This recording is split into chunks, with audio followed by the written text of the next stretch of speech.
नमस्कार. श्री स्वामी समर्थ. मी गायत्री तुमचं सर्वांचं स्वागत करते भक्ती आणि भोजन या चॅनलवरती. आशा करते की आपण सर्वजण स्वस्त आहात आणि मस्त आहात. कधी तुम्हाला असं वाटलं आहे का की या जगात अन्याय खूप वाढला आहे, की चांगल्या माणसावर संकट का येतात आणि देव खरंच आहे का? कधी तुम्ही एकटे बसून विचार केला आहे का, मी बरोबर आहे तरी माझ्यासोबत असं का होतं आहे? मी कोणाचं वाईट केलं नाही तरी मला शिक्षा का मिळतोय? आणि त्या क्षणी मनात एकच प्रश्न येतो, देव आहे तर तुम्हाला वाचवत का नाही? पण जर मी तुम्हाला सांगितलं की देव फक्त पाहत नाही, तो योग्य वेळ येईपर्यंत वाट पाहतो. कारण जेव्हा अन्याय आपल्या मर्यादा ओलांडतो, जेव्हा अहंकार आकाशाला भिडतो, तेव्हा देव फक्त उत्तर देत नाही, तो अवतार घेतो. आजची कथा आहे एका अहंकार राजाची, एका निष्पाप भक्ताची आणि त्या शक्तीची जी खांबातूनही प्रकट होऊ शकते. ही कथा आहे श्रद्धा विरुद्ध अहंकार, भक्ती विरुद्ध सत्ता आणि सत्याचा अंतिम विजय. तो भक्त लहान होता, पण त्याची श्रद्धा आकाशा एवढी होती. त्याच्यासमोर उभा होता स्वतःचा वडील, एक असा राजा ज्याला स्वतःलाच देव वाटत होतं. आणि जेव्हा त्या राजानं विचारलं, तुझा देव कुठं आहे, तेव्हा त्या छोट्या भक्तानं उत्तर दिलं, तो सर्वत्र आहे. आणि पुढच्या क्षणी एक खांब तुटला, पृथ्वी हादरली आणि प्रकट झाला असा अवतार, जो ना पूर्ण मानव होता ना पूर्ण पशु, नरसिंह अवतार. हा फक्त एक अवतार नव्हता, हा होता अहंकाराचा अंत, हा होता भक्तीचा विजय आणि हा होता विश्वासाचा पुरावा. आज आपण फक्त कथा ऐकणार नाही, आपण अनुभवणार आहोत त्या भक्तीची श्रद्धा, त्या राक्षसाचा अहंकार आणि देवाच्या न्यायाची ती क्षणभरात बदलणारी लीला. आपण ज्या दिवसाबद्दल बोलत आहोत तो फक्त एक सण नाही, तो एक क्षण आहे, एक ऊर्जा आहे, एक दैवी हस्तक्षेप आहे. नरसिंह जयंती, वैशाख महिन्यातील शुक्ल पक्षाची चतुर्दशी. हा तो दिवस जेव्हा सृष्टीच्या नियमांना सुद्धा थांबवावं लागलं, कारण न्याय द्यायला स्वतः परमेश्वर आले. पण तुम्ही कधी विचार केला आहे का, हा अवतार संध्याकाळीच का झाला? कारण संध्याकाळ म्हणजे ना पूर्ण दिवस ना पूर्ण रात्र. हा तो काळ होता जिथे प्रकाश आणि अंधार भेटतात, जिथे ऊर्जा बदलते, जिथे विश्व ट्रान्झिशनमध्ये असतं. आणि नेमकं अशाच वेळी देव प्रकट होतो. नरसिंह अवतार आपल्याला एक गोष्ट शिकवतो, देव नियमामध्ये अडकलेला नाही, तो नियम घडवतो आणि गरज पडली तर नियम वाकवतो सुद्धा. हिरण्यकश्यपूनं असा वर मागितला की त्याला कोणी मारू शकणार नाही, पण देवानं दाखवून दिलं, तुझं गणित कितीही हुशार असलं तरी माझा न्याय त्यापेक्षा मोठा आहे. ही कथा फक्त एक घटना नाही, ती एक प्रतीक आहे. हिरण्यकश्यपू म्हणजे काय? तो फक्त एक राक्षस नव्हता, तो आहे अहंकार. तो आहे आवाज जो म्हणतो मी सर्वश्रेष्ठ आहे. प्रल्हाद म्हणजे काय? प्रल्हाद म्हणजे एक छोटा मुलगा, पण त्याच्यात होती अढळ श्रद्धा, तो विश्वास जो परिस्थितीपेक्षा मोठा असतो. खांब म्हणजे काय? एक साधा खांब नाही, जिथे कोणालाही काही दिसत नाही, पण प्रल्हाद म्हणतो देव इथेही आहे. खांब म्हणजे आपला विश्वास, जो दिसत नाही पण असतो, जो तुटला की देव प्रकट होतो. ही कथा फक्त हजारो वर्षापूर्वीची नाही, आजही आपल्या आयुष्यात हिरण्यकश्यपू आहेत. कधी ते लोकांच्या रूपात येतात, कधी परिस्थितीच्या रूपात, कधी आपल्या स्वतःच्या मनात. टॉक्सिक लोक ज्यांना फक्त कंट्रोल करायचं असतं, ज्यांना वाटतं मीच बरोबर आहे. इगो जो नात्यांना तोडतो, जो आपल्याला अंध करतो. कंट्रोल जो आपल्या फ्रीडमला मारतो. आणि त्या सगळ्यात आपण कधी ना कधी प्रल्हादासारखे उभे असतो, एकटे, घाबरलेले, पण आतून कुठेतरी विश्वास ठेवून. पण लक्षात ठेवा, जर तुमची श्रद्धा खरी असेल, जर तुमचा विश्वास अटळ असेल, तर तुमचा खांबसुद्धा एक दिवस तुटेल आणि तुमच्यासाठी देव प्रकट होईल. काही कथा भक्तीने सुरू होतात, पण काही कथा सोडाने पेट घेतात. ही कथा आहे एका भावाच्या मृत्यूची आणि त्या मृत्यूतून जन्मलेल्या अहंकाराची. हिरण्यकश्यपूचा भाऊ होता हिरण्याक्ष. तो फक्त राक्षस नव्हता, तो शक्तीचा उन्माद होता. त्यानं पृथ्वीला पाताळात खेचलं. सृष्टी असंतुलित झाली, देव घाबरले आणि तेव्हा भगवान विष्णूने घेतला वराह अवतार, एक प्रचंड उग्र स्वरूप.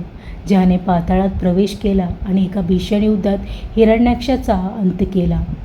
त्या क्षणी एक भाऊ मेला, पण एक सूट जन्माला आला. हिरण्यकशिपूच्या डोळ्यात आग पेटली. विष्णू, तू माझ्या भावाला मारलं आहेस. आता मी तुला संपवणार. मी तुला नाही तर तुझ्या अस्तित्वालाच नष्ट करणार.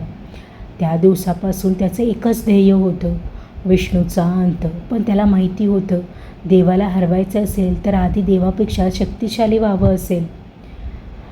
तो गेला जंगलाच्या गाभाऱ्यात, एकांतात, आणि सुरू झाली इतिहासातील एक भयानक तपस्या.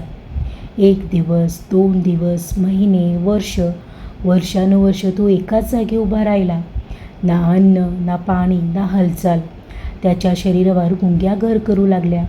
वेली त्याच्या अंगाभोवती गुंडाळल्या. हळूहळू त्याचं शरीर जिवंत अस्थिपंजर बनलं. पण त्याची इच्छा अजूनही जिवंत होती. त्याच्या तपस्येचं तेज अग्नीप्रमाणे भडकू लागलं. देवता अस्वस्थ झाल्या, सृष्टी हादरू लागली, आणि शेवटी त्याच्या तपस्येने ब्रह्मदेव प्रसन्न झाले. आकाश फाटल्यासारखं उघडलं. एक दिव्य प्रकाश उतरला आणि त्या प्रकाशातून प्रकट झाले ब्रह्मदेव. हिरण्यकशिपूने डोळे उघडले आणि नम्रपणे वाकून म्हणाला, प्रभू, मला अमृतत्व द्या. ब्रह्मदेव शांतपणे म्हणाले, हे शक्य नाही. जो जन्माला आला आहे त्याचा अंत निश्चित आहे. पण हिरण्यकशिपू हार मानणाऱ्यापैकी नव्हता. त्याने विचार केला आणि मृत्यूला चकवण्यासाठी अटी मांडायला सुरुवात केली. तो म्हणाला, मला ना माणसाने मारावं ना प्राण्याने, ना दिवसा मारावं ना रात्री, ना घरात ना घराच्या बाहेर, ना शस्त्राने ना अस्त्राने. प्रत्येक अट म्हणजे मृत्यूच्या एका दरवाजाला बंद करणं होतं. ब्रह्मदेव काही क्षण विचारात पडले, कारण हा वरदान नव्हता, हा तर अमर होण्याचा डाव होता. पण शेवटी त्यांनी म्हटलं, तथास्तु. आणि त्या क्षणापासून हिरण्यकशिपू बदलला. तो राजा राहिला नाही, तो अहंकाराचा अवतार बनला. त्याला वाटू लागलं, आता मला कोणीही मारू शकत नाही, मीच देव आहे. आणि जेव्हा माणूस स्वतःला देव समजतो तेव्हाच त्याचा अंत लिहिला जातो. पण हिरण्यकशिपूला माहिती नव्हतं की त्याच्या प्रत्येक अटीचं उत्तर आधीच तयार होतं. ना माणूस ना प्राणी, पण नरसिंह. एका बाजूला होता अहंकाराने भरलेला राजा आणि दुसऱ्या बाजूला एक छोटासा मुलगा. पण त्या मुलाच्या हृदयात संपूर्ण विश्वाएवढी श्रद्धा होती. तो मुलगा होता प्रल्हाद, हिरण्यकशिपूचा स्वतःचा मुलगा, राजवाड्यात जन्मलेला, पण मनाने देवाच्या चरणी वाढलेला. वय वाढलं आणि प्रल्हादाला पाठवलं गेलं गुरुकुलात. तिथे शिक्षक शिकवत होते, राजाच देव आहे, हिरण्यकशिपूच सर्वश्रेष्ठ आहे. पण एक छोटासा आवाज उठला, नाही, भगवान विष्णूच खरे देव आहेत. संपूर्ण गुरुकुल शांत झालं. शिक्षक स्तब्ध झाले. इतर मुले घाबरली, कारण फक्त एक वाक्य नव्हतं, हे होतं सत्तेला दिलेलं आव्हान. ही बातमी पोचली हिरण्यकशिपूकडे. त्याने प्रल्हादाला आपल्यासमोर बोलावलं. प्रल्हाद, तुला कोणी शिकवलं हे? प्रल्हाद उत्तरला, पिताश्री, मला कोणी शिकवलं नाही, हे माझ्या मनात आहे. भगवान विष्णूच सर्वत्र आहेत. त्या एका वाक्याने हिरण्यकशिपूचा अहंकार हादरला. एकीकडे सत्ता, अहंकार, भीती, आणि दुसरीकडे एक छोटा मुलगा आणि त्याची अढळ श्रद्धा. हिरण्यकशिपू ओरडला, मी तुझा देव आहे. प्रल्हाद नम्रपणे म्हणाला, नाही पिताश्री, देव फक्त एकच आहे, ते म्हणजे भगवान विष्णू. त्या क्षणी बाप हादरला आणि भक्त जिंकला. पण या सगळ्यात एक आई सगळं पाहत होती. तिच्या डोळ्यात भीती होती, एका आईची भीती. एकीकडे नवरा तर दुसरीकडे मुलगा. ती रात्री प्रल्हादाजवळ बसायची, त्याच्या केसावरून हात फिरवायची आणि म्हणायची, झोप माझ्या बाळा, काहीही होणार नाही. पण तिच्या मनात एकच प्रश्न, हा मुलगा इतका वेगळा का आहे? एका रात्री प्रल्हाद शांतपणे झोपला होता आणि त्याची आई त्याच्याकडे पाहत म्हणाली, माझा मुलगा वेगळा आहे. तो घाबरत नाही, तो रडत नाही, त्याच्या डोळ्यात भीती नाही, कारण त्याच्या मनात देव आहे. प्रल्हाद आपल्याला एक गोष्ट शिकवतो, श्रद्धा शिकवली जात नाही, ती आतून येते. जेव्हा सगळं तुमच्या विरुद्ध असतं तेव्हाही जर तुम्ही शांत आहात तर समजा तुमच्या आत प्रल्हाद जिवंत आहे. एक छोटासा मुलगा ज्याच्यासमोर उभा होता संपूर्ण साम्राज्य. पण तरीही तो डगमगला नाही, कारण त्याला माहिती होतं माझा देव माझ्यासोबत आहे. आणि हीच श्रद्धा पुढे एक दिवस खांब फोडून देवाला प्रकट करणार होती. जेव्हा अहंकाराला आव्हान दिलं जातं तेव्हा तो शांत बसत नाही. तो प्रयत्न करतो त्या श्रद्धेला मोडण्याचा, त्या विश्वासाला संपवण्याचा. आणि हिरण्यकश्यपूनंही तसंच ठरवलं, जर हा मुलगा माझा ऐकत नाही तर त्याला मी संपवीन. त्याने पहिला प्रयत्न केला. प्रल्हादाला विष दिलं गेलं. सर्वजण पाहत होते. एक छोटासा मुलगा मृत्यूच्या दारात उभा होता. पण प्रल्हाद डोळे बंद करून बसला आणि म्हणाला, ओम नमो भगवते वासुदेवाय. क्षण गेले पण काहीच झालं नाही. विष हरलं आणि श्रद्धा जिंकली. हिरण्यकश्यपूनं पुन्हा एकदा दुसरा प्रयत्न केला. प्रल्हादाला सापाच्या विळख्यात टाकलं गेलं. विषारी साप फुत्कार करत त्याच्याकडे सरकत होते. पण प्रल्हाद अजूनही शांत होता आणि तो नामजाप कंटिन्यू ठेवला. ओम नमो भगवते वासुदेवाय. आणि मग जे साप विष देतात तेच साप शांत झाले. त्यांनी त्याला काहीच केलं नाही, कारण जिथे देवाचं नाव असतं तेथे विषाचाही प्रभाव संपतो. तिसऱ्या प्रयत्नात प्रल्हादाला एका प्रचंड हत्ती आणला गेला आणि त्याला आदेश दिला, या मुलाला चिरडून टाक. हत्ती धावत आला, जमिनीला हादरवत. पण प्रल्हाद तेचेच उभा राहिला, डोळे बंद करून, चेहऱ्यावर शांतता घेऊन. ओम नमो भगवते वासुदेवाय. हत्ती जवळ आला आणि अचानक तो थांबला. त्याने सोंड खाली केलं आणि प्रल्हादासमोर नतमस्तक झाला. शक्तीही नमली श्रद्धेसमोर. चौथा प्रयत्न. पण हिरण्यकश्यपू थांबला नाही. त्याने शेवटचा आणि सर्वाधिक भयानक प्रयत्न केला, ते म्हणजे अग्नी. प्रल्हादाला बसवलं गेलं त्याची बहीण होलिकासोबत. होलिका, जिला वरदान मिळालं होतं की तिला अग्नी जाळू शकत नाही. अग्नी पेटवला गेला. ज्वाला वाढत गेल्या, आकाशाला भिडल्या. सर्वांना वाटलं प्रल्हाद आता वाचणार नाही. देह जळतोय पण श्रद्धा नाही. आणि मग अग्नी शांत झाला. होलिका जळून गेली पण प्रल्हाद सुरक्षित उभा होता. अग्नी हरला, श्रद्धा पुन्हा जिंकली. हे फक्त अत्याचार नव्हते, हे होते श्रद्धेचं सतत परीक्षण. प्रत्येक वेळी मृत्यू समोर होता पण प्रल्हाद घाबरला नाही, कारण त्याला माहिती होतं माझा देव माझ्यासोबत आहे. आणि जेव्हा श्रद्धा इतकी मजबूत होते तेव्हा देव स्वतःला यावं लागतं. आता वेळ आली होती त्या क्षणाची, जेव्हा खांब तुटणार होता.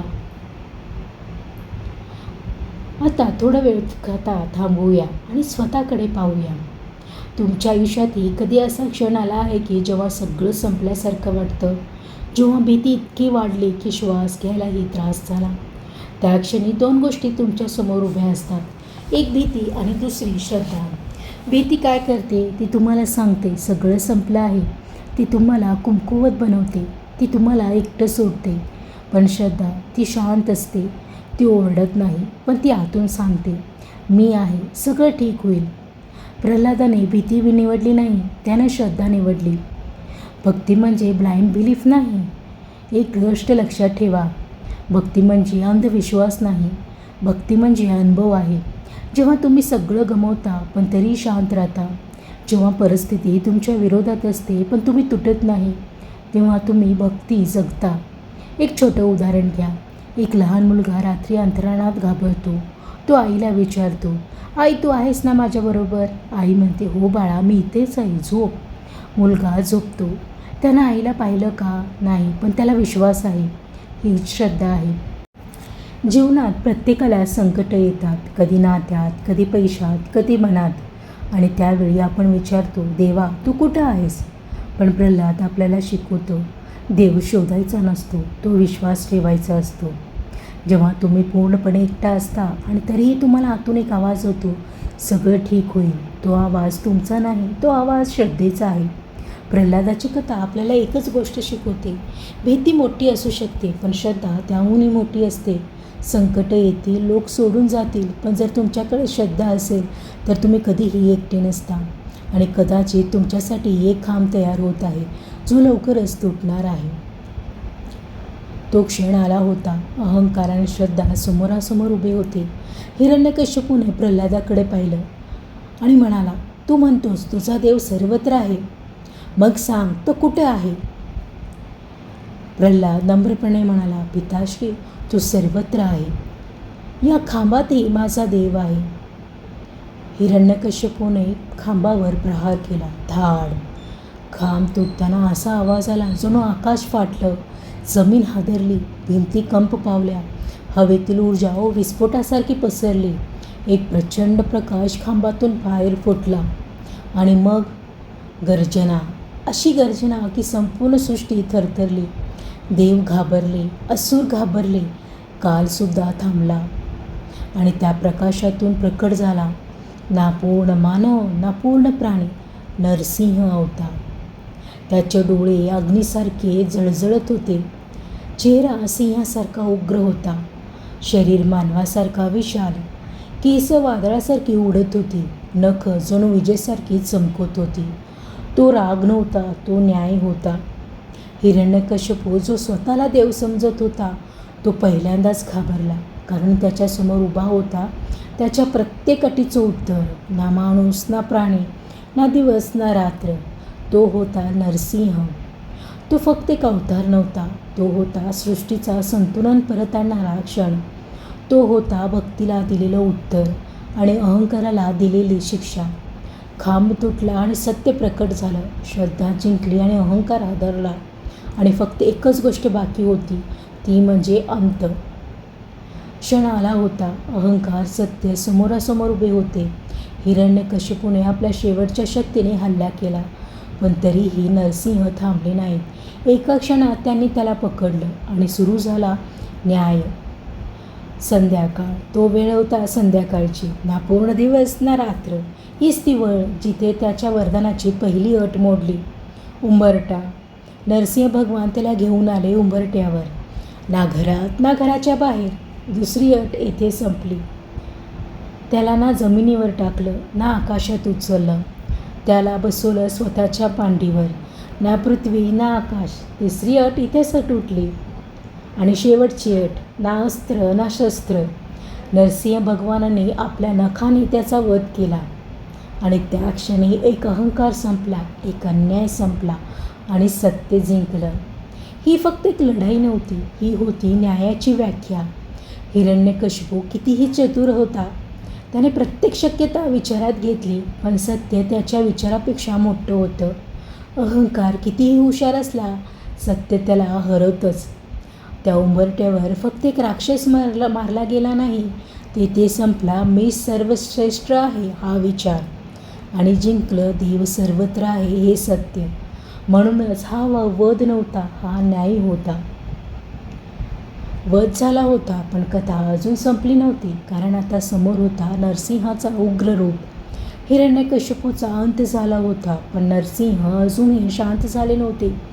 त्यांची गर्जना थांबत नव्हती, त्यांचा राग कमी होत नव्हता. संपूर्ण सृष्टी स्तब्ध होती. देवता घाबरल्या, आकाश थरथरत होतं, वायू शांत झाला होता. कोणीही पुढे जायला धजावत नव्हतं. इंद्र, ब्रह्मदेव, सर्व देवता एकत्र उभे होते, पण कुणीही पुढे जाऊ शकत नव्हते, कारण हा राग सामान्य नव्हता. हा होता दैवी न्यायाचा उरलेला तेज. आणि मग एक छोटा मुलगा पुढे आला, प्रल्हाद. त्यानं भीती पाहिली नाही, त्यानं राग पाहिला नाही, त्यानं पाहिलं फक्त आपल्या देवाला. तो हळूहळू पुढे गेला नरसिंहाच्या दिशेने. संपूर्ण सृष्टी श्वास रोखून पाहत होती. एकीकडे असीम शक्ती आणि दुसरीकडे एक निष्पाप श्रद्धा.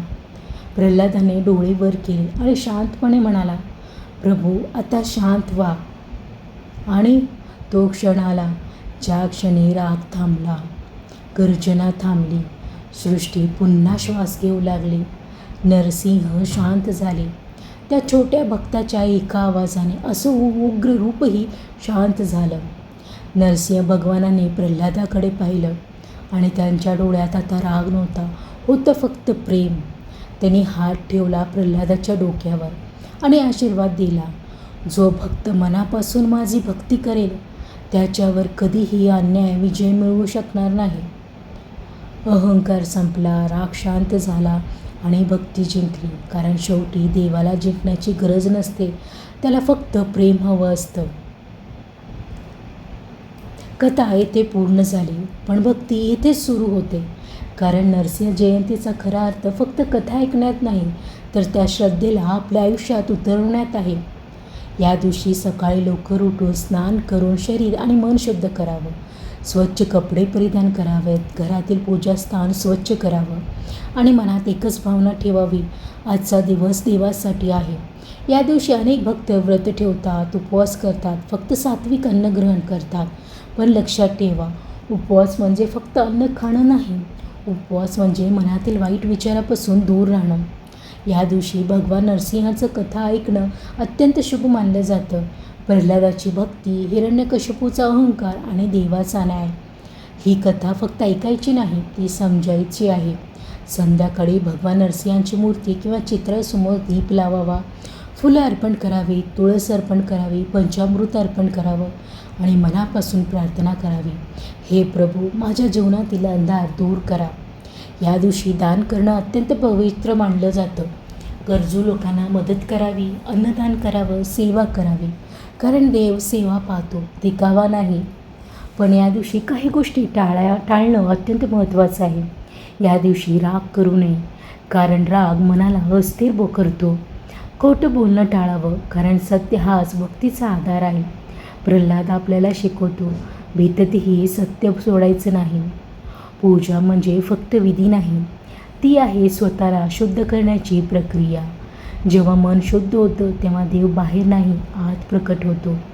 नरसिंह जयंती आपल्याला शिकवते, अहंकार कितीही मोठा असो, भक्ती त्याला नमवते. अंधार कितीही गडद असो, प्रकाश नेहमी जिंकतो. आता आपण त्या क्षणी आलो आहोत, जेथे फक्त शब्द राहत नाहीत, ते बदलतात व्हायब्रेशनमध्ये, ऊर्जेमध्ये आणि चेतनेत.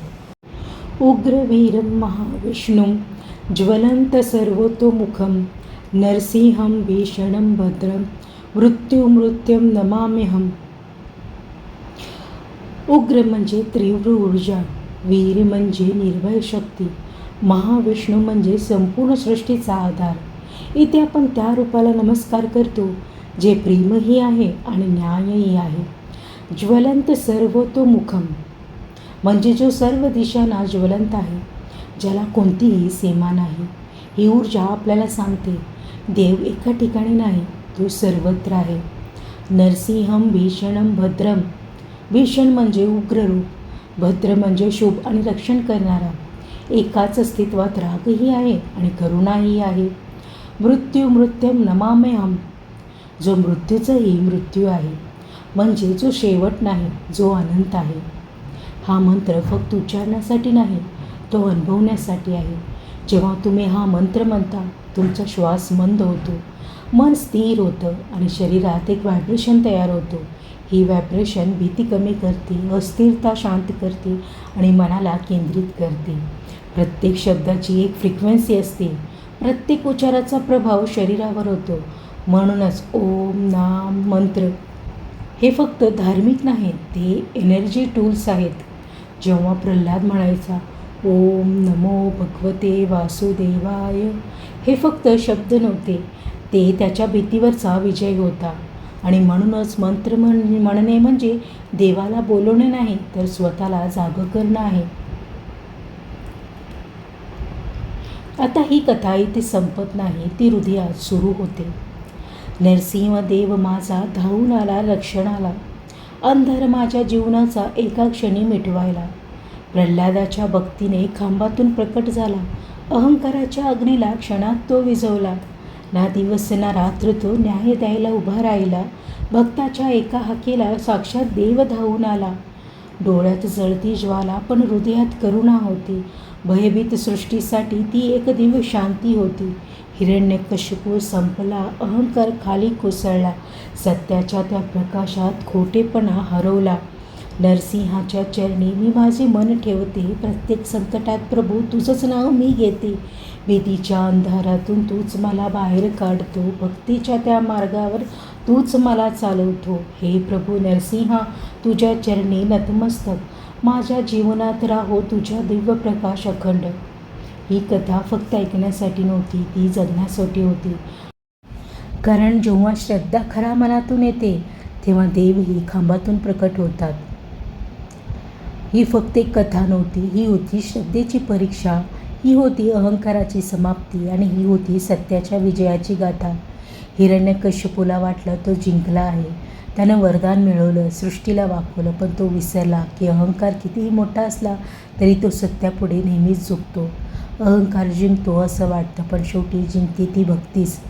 प्रल्हाद आपल्याला शिकवतो की परिस्थिती कठीण असो, कितीही कठीण असो, श्रद्धा कधीही सोडायची नसते. कारण देव दिसत नाही, पण तो असतो. जर तुम्हाला ही कथा तुमच्या हृदयाला स्पर्श करणारी वाटली असेल तर कमेंटमध्ये नक्की जय नरसिंह लिहायला विसरू नका. त्याचबरोबर ही कथा आपल्या प्रियजनांसोबत शेअर करा, ज्यांना श्रद्धेची गरज आहे. आणि व्हिडिओला लाईक करायला विसरू नका. आणि त्याचबरोबर भक्ती आणि भोजन या चॅनलला सबस्क्राईब करायला सुद्धा विसरू नका. माहिती देताना जर काही माहिती चुकीची गेली असल्यास मी तुम्हा सर्वांची माफी मागते. मी गायत्री आपल्या सर्वांचा निरोप घेते.